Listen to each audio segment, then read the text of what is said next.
এখন কি প্রবলেম হচ্ছে? আমি তো চোখ দিয়ে জল বেরোচ্ছে কন্টিনিউ, আর আমি একটু মানে ক্লিয়ার দেখতে পাচ্ছি না, আবছা আবছা দেখতে পাচ্ছি। আচ্ছা, তো পড়বে না? পড়তে ইচ্ছা হয় কিন্তু আনকমফোর্টেবল।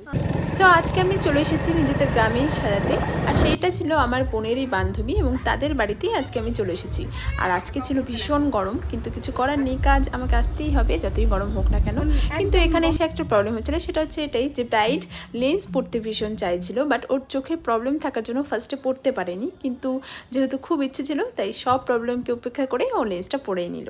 তাছাড়াও একটা প্রবলেম হয়েছিল, ও আমাকে ওয়াটারপ্রুফ মেকআপের জন্য বুকিং করেছিল, আর এই সিজনে তো ওয়াটারপ্রুফ লাগবে, কিছু করার নেই। কিন্তু ওখানে যেহেতু গ্রাম আর প্রচুর পরিমাণে লোডশেডিং এবং লো ভোল্টেজ হওয়ার জন্য প্রচণ্ড পরিমাণে ঘেমে যাচ্ছিল, এবং ঘাম থাকার ফলে কোনো মেকআপই কিন্তু বসতে চায় না যতই ওয়াটারপ্রুফ হোক না কেন, এটা কিন্তু প্রবলেম হয়। তো যাই হোক, এই ছিল লুকটি, তোমরা দেখে জানিও কেমন হলো, দেখাচ্ছ।